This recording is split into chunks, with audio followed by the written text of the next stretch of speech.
नाज़रीन अस्सलाम वालेकुम। सियासत टीवी के खुसूसी प्रोग्राम खबर ख्याल में आपका खैर मकदम है। मैं मोहम्मद रियाज अहमद और मेरे साथी सैयद सज्जादुल हसनैन। बहरहाल नाज़रीन, जहाँ तक खबरों का सवाल है, आपको बता दूं कि हमारी ये रिवायत रही है, ख़ासतौर पर रमज़ानुल मुबारक में, रमज़ानुल मुबारक की मुनासिबत से आपको हदीस मुबारक के साथ अपने प्रोग्राम का आगाज़ करना। और आप जानते हैं कि ब्रेकिंग न्यूज़ हो या ख़ास खबरें हों या फिर खबर ख्याल हो, हम इस प्रोग्राम का आगाज़, इन तमाम प्रोग्राम का आगाज़ हदीस मुबारक सुनाने के बाद करते हैं। ये वही हदीस मुबारक होती है जो रोज़नामा सियासत के सफ़े आखिर में या फिर अंदरूनी सफ़ात में शाया की जाती है। हर रोज़ उसकी इशाअत अमल में आती है। तो बहरहाल नाज़रीन, इसका मकसद यही है कि लोगों को प्यारे नबी सल्लल्लाहु अलैहि वसल्लम की सुन्नत पर अमल करने की जानिब यानी उनको दावत दी जाए, ये इसका मकसद होता है। तो बहरहाल आज की जो हदीस मुबारक है कुछ इस तरह है। हज़रत राफ़ी बिन अब्दुल्लाह रज़ी अल्लाह तआला अन्हु से रिवायत है, रसूलुल्लाह सल्लल्लाहु अलैहि वसल्लम ने फरमाया, इंसाफ और हक़ के साथ ज़कात वसूल करने वाला आमिल अल्लाह की राह में जिहाद करने वाले के बराबर है और उसको ये शर्फ़ अपने घर वापस आने तक हासिल रहता है।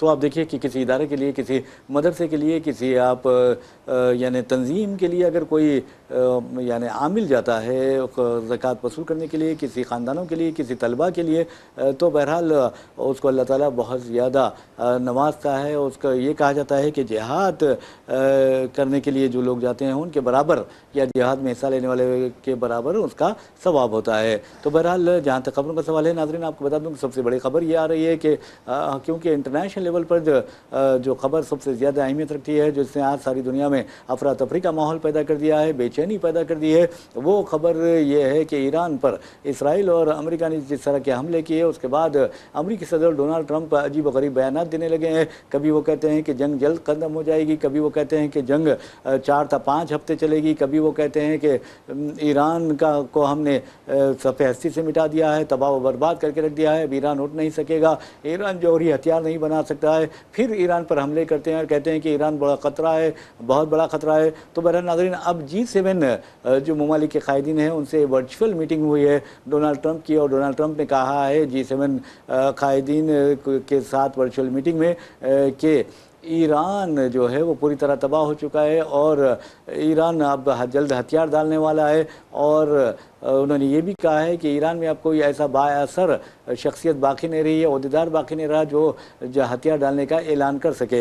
ये ट्रंप कह रहे हैं। दूसरी तरफ ट्रंप कहते हैं कि ईरान बहुत ही ख़तरनाक है, अगर ईरान पर कंट्रोल नहीं किया जाएगा तो वो अमेरिका पर हमला कर सकता है। तो बहरहाल अजीब व गरीब बातें डोनाल्ड ट्रंप करते हैं और उनकी बातों से, उनकी बॉडी लैंग्वेज से, उनके इशारे किनायों से तो ऐसा लगता है कि वो नॉर्मल नहीं है, अब नॉर्मल है। लेकिन हैरत इस बात पर होती है, अमरीकियों पर, अमरीकी शहरियों पर हैरत होती है कि आखिर उन्होंने कैसे शख्स को अपना सदर मुंतखब किया है। तो बहरहाल आज सारी दुनिया की जो तबाही व बर्बादी है, ख़ासतौर पर मशरिक़ वस्ता को जिस तरह का नुकसान हो रहा है, उसके लिए मैं समझता हूँ कि इसराइल और अमेरिका ज़िम्मेदार हैं। और इसराइल और अमेरिका ईरान पर हमला आवर नहीं हुए बल्कि मशरिक़ वस्ता को भी ये बिलवास्ता तौर पर तबाह व बर्बाद कर रहे हैं और एक नापाक मनसूबे के तहत, नापाक साजिश के तहत ये सब कुछ किया जा रहा है। तो बहरहाल हम चलते हैं सज्जाद साहब से और की तरफ, लेकिन आपको बताते हैं कि अब तक ईरान में ये कहा जा रहा है कि 1300 से लेकर 3000 लोग अपनी ज़िंदगियों से महरूम हुए, जिसमें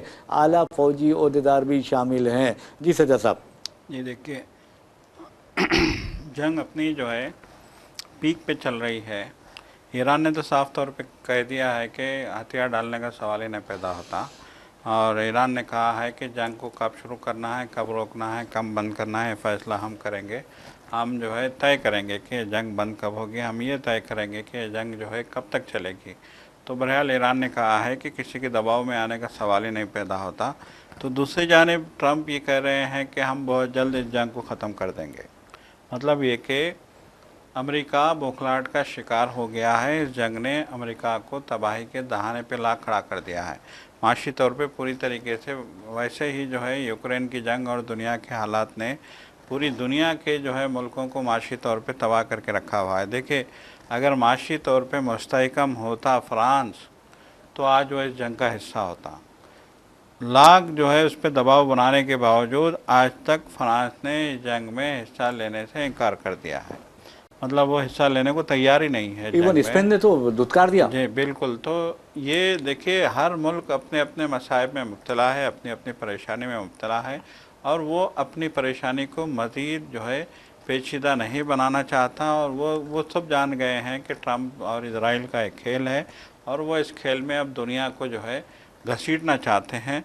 तो जाहिर सी बात है कि हर मुल्क के अपने मफादात हैं, हर मुल्क की अपनी परेशानियाँ हैं, हर मुल्क के अपने मसाइल हैं। तो अब मुल्कों की भी समझ में आ गया है कि बिलावजह की जो जंगें अमेरिका छेड़ता है, इसका जो है खमियाजा पूरी दुनिया को भुगतना पड़ता है। तो बहरहाल हम देख रहे हैं कि आबनाए हुर्मुज़ पे किस तरीके से जो है ईरान ने अपना कंट्रोल हासिल कर लिया है, और साफ़ तौर पे कहा है कि यहाँ से गुज़रने वाले जहाज़ों को हम जो है मिट्टी का ढेर बना देंगे, आग का शोला बना देंगे। ये ईरान ने धमकी दी है और 1 लीटर कहा पेट्रोल है। नहीं ले जा जी सकते थे। बिल्कुल। तो ईरान ने ये धमकी दी है। दूसरी जानिब अमेरिका ये कह रहा है कि हम अपनी निगरानी में, अपनी फ़ौज की निगरानी में आबनाए हुर्मुज़ से तिजारती जहाज़ों को आगे बढ़ाने में मदद देंगे। मतलब एक है, जी हम अपनी निगरानी और अपने घेरे में तिजारती जहाज़ों को जो है आबनाए हुर्मुज़ से आगे बढ़ने में मदद देंगे। क्योंकि ज़ाहिर सी बात है, आबनाए हुर्मुज़ के बंद होने के बाद सारी दुनिया में मुश्किलात पैदा हो गई हैं। अब देखिए, हिंदुस्तान ही की अगर हम बात करें तो गैस की किल्लत हिंदुस्तान में हो गई है, और गैस की किल्लत के नतीजे में लाखों लोगों के बेरोज़गार होने के खदशात पैदा हो गए हैं। होटल इंडस्ट्री शदीद बहरान का शिकार है, और जो है ना सिर्फ मुंबई और बेंगलुरु बल्कि हिंदुस्तान के मुख्तलिफ़ शहरों से अब ख़बरें आने लगी हैं कि होटल वालों ने इंतबा दिया है कि अगर उन्हें वक्त पे गैस नहीं मिली और उनको दरकार गैस की दरकार जो ज़रूरत है वो पूरी ना हुई, तो फिर उनको मजबूरन अपने जो है यूनिट बंद करने के लिए मजबूर होना पड़ेगा। अब देखिए, जो हालिया दिनों में मुंबई और बेंगलुरु में जो होटल बंद हुए हैं गैस की शॉर्टेज की वजह से, सिर्फ चंद गिने चुने होटलों के बंद होने के बाद, बंद होने की वजह से लाखों लोगों के बेरोज़गार होने की खबरें आ रही हैं। देखिए कितनी बड़ी इंडस्ट्री है ये होटल की इंडस्ट्री जो है। इससे जोमेटो वाले भी जुड़े हैं, स्विगी वाले भी जुड़े हैं, इससे बावर्ची भी जुड़े हैं, इससे जो है लेबर भी जुड़े हैं। इससे कितनी, मतलब कितनी वसी वरीज़ जो है इंडस्ट्री है ये। और जिस तरीके की जो है हालात पैदा किए गए हैं मुल्क में गैस की किल्लत को लेकर, उस पर तो अपोजिशन ने तो खुल के कहा है। आज पार्लियामेंट में भी यही शोर जो है, यही शोर और हंगामा देखा गया। अपोजिशन का तो खुल के ये कहना है कि ऐसा मालूम होता है कि जानबूझ के किल्लत पैदा की गई है। ऐसा मालूम होता है कि काला बारादारी को प्रमोट करने के लिए जो है ये काम किया गया। ऐसा मालूम होता है कि बेपनाह नफ़ाखोरी के लिए, बेपनाह नफ़ाखोरी के लिए ये किल्लत, मसनूई किल्लत पैदा की गई है। ये अपोजिशन का इल्ज़ाम है। तो बहरहाल देखिए, दूसरी जानिब जैसा कि हम जानते हैं कि जंग की वजह से जो है कतर ने अपनी गैस बनाने के प्लांट आर्जी तौर पे बंद कर दिए हैं, क्योंकि कतर के गैस बनाने वाले इलाकों में ईरान ने मिसाइल दागे थे। तो बहरहाल जो है कतर के अलावा जो सप्लाई है गैस की, जैसा ये कहा जाता है कि जो है कतर से, बहरीन से, कुवैत से गैस की जो सप्लाई होती है, तो रास्ता बंद होने की वजह से, आबनाए हुर्मुज़ के बंद होने की वजह से और ख़ित्ते में जंग की वजह से, देखिए आज भी हमें खबरें आ रही थी कि कुवैत के बेस पे जो है मिसाइल मारा गया, कतर पे जो है मिसाइल दागा गया। इस तरह की खबरें तो आ रही हैं, जिसके नतीजे में देखिए एक तो हवाई ट्रैफिक मुतासिर हुई है, दूसरे सप्लाई मुतासिर हुए ताजरीन की।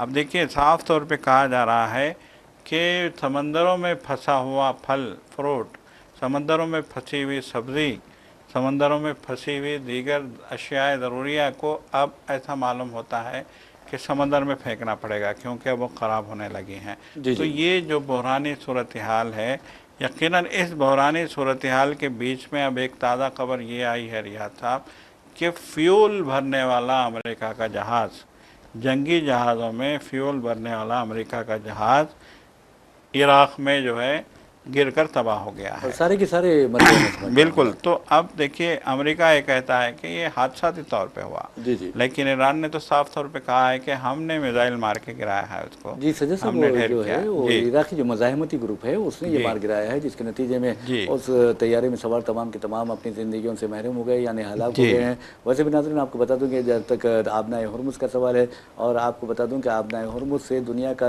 कम अज़ कम 20% तेल जो है मुख्तलिफ इलाकों को जाता है, ख़ासतौर पर चीन है, हिंदुस्तान है। अब आप देखेंगे कि रूस का जो तेल है, रूस के बारे में एक खबर आई है कि रूस आबनाए हुर्मुज़ से उसका तेल गुजर रहा है और उसको इजाज़त भी दी गई है ईरान की जानिब से, जिसके नतीजे में रूस को यूमिया 150 मिलियन डॉलर की इजाफी आमदनी हो रही है। और रूस का तेल जो हासिल कर रहे हैं, और चीन सबसे बड़ा, और हिंदुस्तान जो है वो सबसे बड़े कंज्यूमर सेल उनके सारिफिन हैं इनके, और ये तेल हासिल करते हैं। लेकिन जहाँ तक नाज़रीन आपको बता दूँ कि खुद हम हिंदुस्तान, जैसा कि सज्जाद साहब ने कहा कि गैस सिलेंडर्स की किल्लत जो है, और आने वाले दिनों में हो सकता है पेट्रोल और डीजल की भी किल्लत पैदा हो जाए, और आप जिस तरह गैस सिलेंडर्स की कीमतों में 60 रुपये और 115 रुपये का इजाफा किया गया है, डोमेस्टिक सिलेंडर की कीमत में मोदी हुकूमत ने 60 रुपये और कमर्शियल सिलेंडर्स की कीमत में 115 रुपये का इजाफा किया है, उसी तरह पेट्रोल और डीजल की कीमतों में भी बहुत ज़्यादा इजाफा किया जा सकता है। यानी अगर इजाफा होगा तो फिर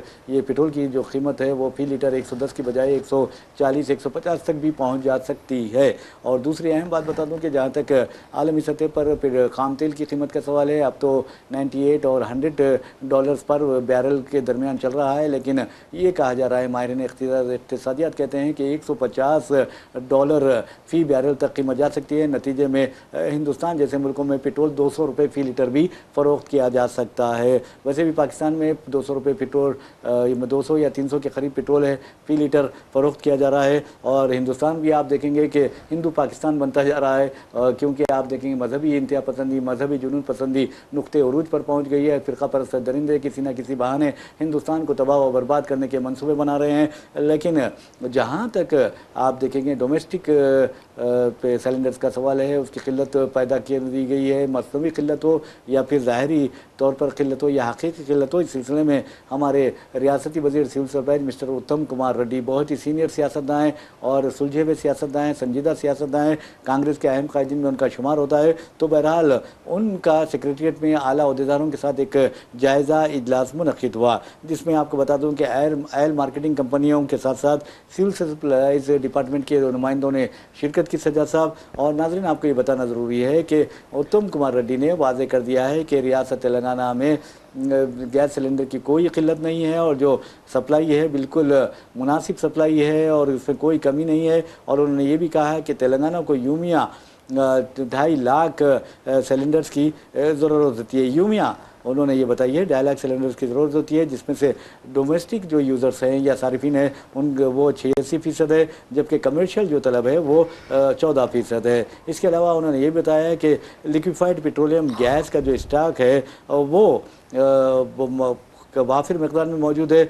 और उसमें कोई परेशानी की बात नहीं है। उनका ये भी कहना था कि रियासत में जो डोमेस्टिक कनेक्शन है उनकी तादाद 1,29,00,000 है। इस जायज़ा इजलास में जो बहुत ज़्यादा अहमियत का हामिल था, चीफ सेक्रेटरी के रामकृष्ण राव ने भी शिरकत की। वैसे भी नाज़रीन आपको बता दूं कि जहाँ तक डोमेस्टिक सिलेंडर्स का सवाल है तो बुक कराने के, यानी अगर आपको गैस सिलेंडर चाहिए तो उससे 25 दिन पहले आपको बुक कराना पड़ता है। तो सज्जाद साहब आप देखेंगे कि पहले आज बुक कराइए कल पाइए का हिसाब था, लेकिन अब 25 दिन हो रहे हैं। लेकिन उत्तम कुमार रेड्डी की बहुत अच्छी बात ये रही कि उन्होंने आवाम से कहा कि अफवाहों पर तवज्जो मत दीजिए, घबराइए मत, वाफर स्टॉक मौजूद है, रोज़ाना स्टॉक बराबर आ रहा है। उन्होंने ये बात कही है। देखिए, स्टॉक जब रोज़ बराबर आ रहा है, ऑफर स्टॉक मौजूद है, तो फिर ये किल्लत क्यों पैदा हुई? ये रोकना नहीं चाहिए किसी को। ये बिल्कुल, ये किल्लत क्यों पैदा हुई और 25 दिन में बुकिंग की कंडीशन क्यों लगाई गई? जी जी, ये सारे जो है सवाल अपनी जगह हैं। और लोगों की शिकायत आ रही है कि जो है उनके बुकिंग कराने के पहले ये होता था कि बुकिंग कराने के 2.5 दिन के अंदर जो है सिलेंडर उनके घर पे पहुंच जाता था। 2 दिन के बाद तीसरे दिन सुबह 12 बजे के आसपास सिलेंडर घर पे पहुंच जाता था।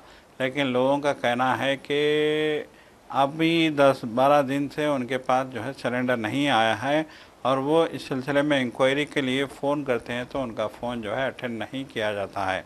मतलब है कि उनका फ़ोन नहीं उठाया जा रहा है गोया कि अब ये बहरान शिद्दत इख्तियार कर गया है। देखिए कल ही मैं जो है हैदराबाद की एक होटल के जो है मालिक का इंटरव्यू सुन रहा था। उन्होंने साफ तौर पे कहा कि हमें 700 सिलेंडर्स की ज़रूरत है, और उन्होंने कहा कि अब 700 में से 100 भी हमको नहीं मिल रहे हैं। तो आप अंदाज़ा लगाइए कि उस ओनर का, होटल ओनर का ये कहना था कि 70 डिशेस हम बनाते थे, अब सिर्फ 10 डिशेस हम बना रहे हैं।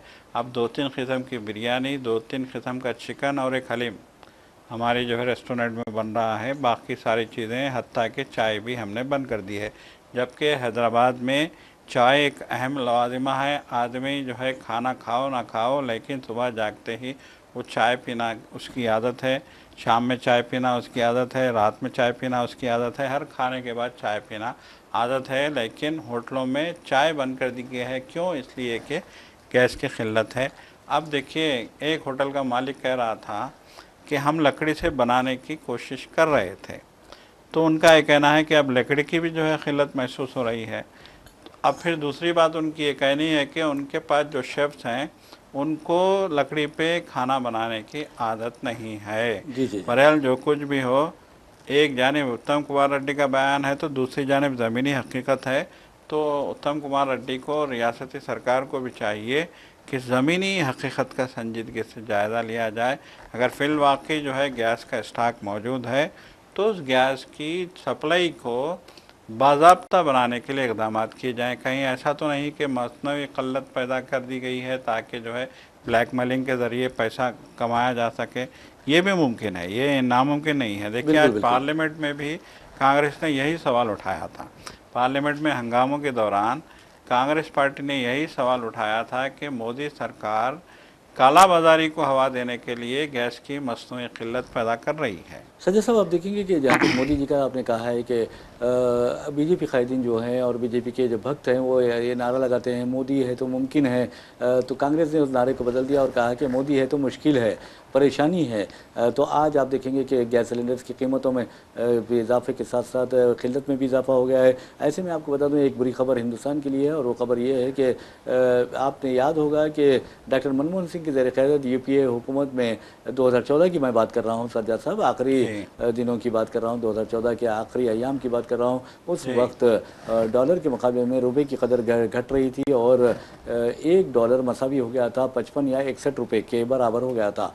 उस वक्त हमारे वज़ीर-ए-आज़म नरेंद्र मोदी चीफ मिनिस्टर और गुजरात के ओहदे पर फायज थे। उन्होंने बहुत बड़ी बड़ी बातें की थी, यहाँ तक कि वज़ीर-ए-आज़म उस वक्त के वज़ीर-ए-आज़म डॉक्टर मनमोहन सिंह को बहुत बुरा भला कहा था, बेहुदा बातें की भी थी उनके ताल्लुक से। और आज आपको बता दूं कि हिंदुस्तान की तारीख में पहली मरतबा जो डॉलर है वो हिंदुस्तानी रुपये के मुकाबले में बहुत ज़्यादा यानी तारीख़ का सबसे ज़्यादा इजाफा हुआ है और 92.42 यानी तकरीबन 92.5 रुपये तक पहुंच गया है। $1 मसावी हो गया है और हो सकता है कि आने वाले दिनों में माहिरीन इक़्तिसादियात कहते हैं कि 95 रुपये हो जाएगा $1 के, यानी $1 मसावी हो जाएगा 95 रुपये के। तो किस कदर कमज़ोर होता जा रहा है डॉलर के मुकाबले में रुपया, आप अंदाज़ा लगा सकते हैं। और ये भी कहा जा रहा है कि मोदी जी को इस बात का क्रेडिट जाएगा, उनके सर ये सेहरा बांधा जाएगा कि 100 रुपये बराबर हो जाएंगे $1 के आइंदा चंद दिनों में। जी बिल्कुल। देखिए जब मोदी सरकार इक़्तिदार में आई थी तो तब 70 रुपये में पेट्रोल मिलता था।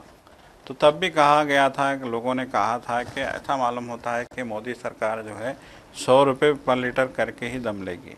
और फिर दुनिया ने देखा कि बहुत जल्द अपने इक़्तिदार में आने के 3-4 साल के अंदर ही उन्होंने पेट्रोल की कीमत 1 लीटर 110 रुपये कर दी। जबकि हमारे पड़ोसी मुल्कों, चाहे बांग्लादेश हो चाहे नेपाल हो, वहाँ पे पेट्रोल की कीमत जो थी वो 40 से 50 रुपये के आसपास थी। आप अंदाज़ा लगाइए कि हमारे पड़ोसी ममालिक 40 से 50 रुपये में जो है पेट्रोल बेच रहे हैं और हम 110 रुपये में पेट्रोल बेच रहे हैं। तो इतना बोझ आवाम पे डाला गया था। 60 रुपये का पर हेड 60 रुपये का बोझ डाला गया था। और देखिए सारा हिंदुस्तान जो है, हम अगर आज से 5 साल पहले की तक भी बात करेंगे तो सारा हिंदुस्तान पेट्रोल पे डिपेंड था। सारा हिंदुस्तान पेट्रोल ही के बल पे सड़क पे चलता था और पेट्रोल की कीमतें बढ़ाने के बाद लोगों की जेब पे जो है भारी असर पड़ा था और वो असर आज भी देखा जा रहा है। जी जी। तो बहरहाल जो है अब ये गैस की किल्लत के बहाने 60 रुपये एक सिलेंडर में इजाफ़ा कर दिया गया, ख़ास तौर पे डोमेस्टिक की मैं बात कर रहा हूँ, और कमर्शियल एक सिलेंडर के 115 रुपये इजाफ़ा कर दिया गया। तो अब देखिए महंगाई भी खौफनाक शक्ल इख्तियार कर गई है।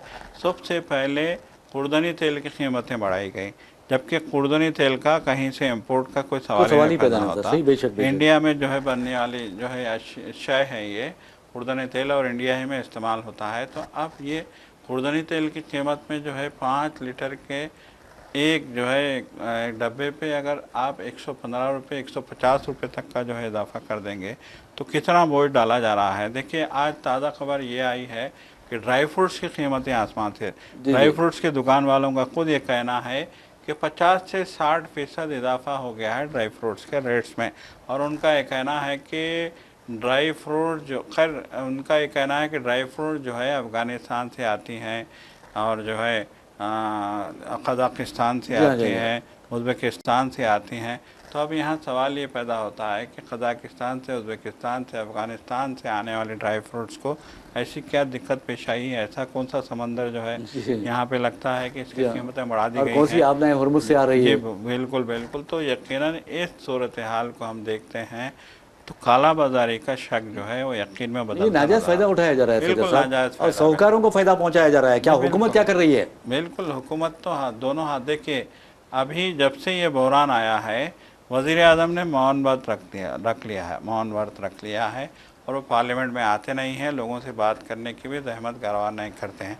आज एक खबर आई कि वज़ीर आज़म ने अपने ईरानी हम मनसब से बात की। जी हाँ। और इस आज़म का इरादा किया कि हम जो है अमन के अलमबरदार हैं, अमन के हामी हैं। बहुत अच्छे अमन के अलमबरदार हैं, अमन के हामी हैं। तो अब लोगों का ये सवाल करना है कि आप अमन के हामी हैं, आपने ईरानी हम मनसब से बात की है, ईरान के सदर से बात की है, तो फिर आपको क्या ये नहीं करना चाहिए था? आपको क्या ये नहीं आवाम के सामने बोलना चाहिए था कि जो है जो सिचुएशन है उसको टैकल करने के लिए हुकूमत क्या कर रही है? देखिए जब भी जंगें होती हैं, जब भी हालात ख़राब होते हैं, जब भी आवाम पे उफ्ताद पड़ती है, जब भी आवाम जो है मुश्किल से दो चार हो जाते हैं, तो वज़ीर आज़म आवाम के लीडर की हैसियत से 24 घंटे आवाम के बीच में वज़ीर आज़म का रहना ज़रूरी है। कम से कम टीवी ही से आवाम को जो है राहत पहुँचाओ, उनसे कहो कि हम ऐसा कर रहे हैं, ऐसा कर रहे हैं। जो आदमी पार्लियामेंट में ही आने की जहमत गवारा नहीं कर रहा है तो फिर आवाम क्या जो है तस्वर करेंगे, क्या सोचेंगे आवाम? देखिए ये सबसे बड़ा मसला ये पैदा हो रहा है। देखिए कांग्रेस तो साफ तौर पे कह रही है कि ईरानी रहनुमा, रूहानी रहनुमा को बाज़ाब्ता कत्ल किया गया अमेरिका और इजराइल की जानिब से, टारगेट करके उनके घर पे निशाना साधा गया और उनको कत्ल किया गया, जबकि इश्तियाल अंगेज़ी की कोई इजाज़त नहीं देता। जंग के दौरान में भी सिर्फ उन्हीं हिस्सों को जो है टारगेट किया जाता है जहाँ से जो है आप फ़ौजी कार्रवाई करते हैं। तो रूहानी रहनुमा के घर पे बम मारा गया, उनकी मासूम बच्चे कमसिन बच्चों की इसमें मौत हुई, रूहानी रहनुमा की तो खुद मौत हुई है। लेकिन अफसोस का मकाम ये है कि कांग्रेस ने कहा कि अभी कुछ दिन पहले 2024 में ईरान के सदर हेलीकॉप्टर क्रैश में मौत हुई थी। बिल्कुल हेलीकॉप्टर क्रैश में मौत हुई थी। तो बाज़ाब्ता हमने एक दिन का शोक मनाया था और बाज़ाब्ता हमने जो है ताज़ियती पैगाम जारी किया था और ईरान से पूरी हमदर्दी का इजहार किया था।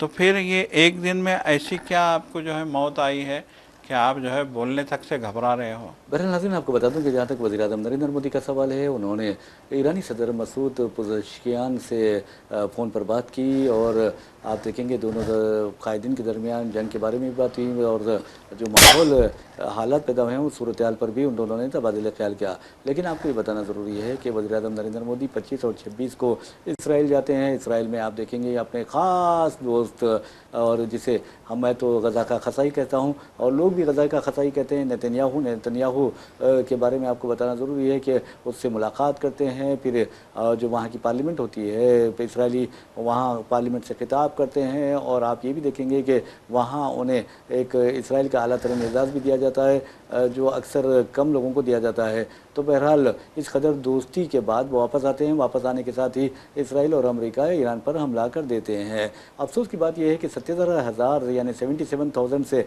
ज़ायद फ़लस्तीनी शहीद हुए हैं। इसराइल ने कत्लेआम किया है उनका, और गज़ा को कब्रिस्तान में तब्दील किया है। और आपको ये बता दूँ कि 77,000 शोहदा में बच्चों और ख़वातीन की अक्सरियत है। लेकिन हमारे वज़ीर-ए-आज़म नरेंद्र मोदी को इस बात की तौफ़ीक नहीं होती, वो ज़हमत नहीं करते कि इन बच्चों की शहादत पर इज़हार ताज़ियत करें, उसकी मज़म्मत करें और इसराइल को बुरा भला कहें। लेकिन इसराइल की दोस्ती में इस कदर ज़्यादा अंधे हो गए हमारे वज़ीर-ए-आज़म नरेंद्र मोदी कि उन्होंने ईरान को भी बुला दिया। अब आयतुल्लाह रूहुल्लाह अली ख़ामेनेई की शहादत होती है तो उसके बाद वो 6 दिन के बाद इज़हार ताज़ियत करते हैं। तो आप अंदाज़ा कीजिए कि किस तरह के हालात वज़ीर-ए-आज़म नरेंद्र मोदी पैदा कर रहे हैं। लेकिन आप अंदाज़ा कीजिए कि आला ज़रफ़ी है ईरानियों की कि उन्होंने वज़ीर-ए-आज़म से बात करना गवारा की, वरना वज़ीर-ए-आज़म नरेंद्र मोदी मैं समझता हूँ कि इस काबिल नहीं है कि वो इंटरनेशनल लेवल पर कुछ काम कर सकें, क्योंकि अब वो काफ़ी बदनाम हो चुके हैं इसराइल की और अमेरिका की दोस्ती की वजह से। एक तरफ इसराइल से दोस्ती का दम भरते हैं, अमेरिका से दोस्ती का दम भरते हैं, और अमेरिका उन्हें डिक्टेट करवाता है, डराता है, धमकाता है। हद तो ये है कि वज़ीर-ए-आज़म से अगर अमेरिका कहता है, अमेरिकी सदर डोनाल्ड ट्रंप, कि आप 1 अप्रैल तक रूस से तेल खरीद सकते हैं, तो ये हाल हो गया है हमारा कि मोदी हुकूमत में हिंदुस्तान इस कदर कमज़ोर हो गया है कि तेल की खरीदी या किसी और चीज़ की खरीदी के लिए हमें अमेरिका से इजाज़त लेनी पड़ रही है। तो राहुल गांधी ने सही कहा है कि अमेरिका के सामने हम सरेंडर हो चुके हैं। तो बहरहाल नाज़रीन, जहाँ तक लिक्विफाइड नेचुरल गैस LNG का सवाल है, और ये खारजी यानी खलीजी ममालिक से हमारे पास लाई जाती है। 80% गैस और 60% जो तेल है वो आबनाए हरमुज़ से गुजरता है। ऐसे में इंडियन मीडिया ने वाज़े तौर पर, हमारे मीडिया ने वाज़े तौर पर कहा है कि हमें इजाज़त मिल गई है कि जो भी जो टैंकर्स होंगे या कंटेनर्स होंगे उस पर अगर हिंदुस्तानी परचम रहेगा तो उसे छोड़ दिया जाएगा। लेकिन अब तक इस सिलसिले में कोई कतई फ़ैसला ईरान का सामने नहीं आया है। लेकिन आप देखिए, कम ज़रफ़ी और आला ज़रफ़ी का मुकाबला अगर किया जाए तो सब कुछ तस्वीर वाज़े हो जाती है। तो बहरहाल नाज़रीन, इसी के साथ हम अपना प्रोग्राम खबर ख्याल अख्तिताम को पहुँचाते हैं। अपने मेज़बान मोहम्मद रियाज़ अहमद और मेरे साथी सैयद सज्जादुल हसनैन को इजाज़त दीजिए। इंशाअल्लाह फिर मुलाकात होगी, फिर बात होगी। तब तक के लिए अल्लाह हाफ़िज़। अल्लाह हाफ़िज़।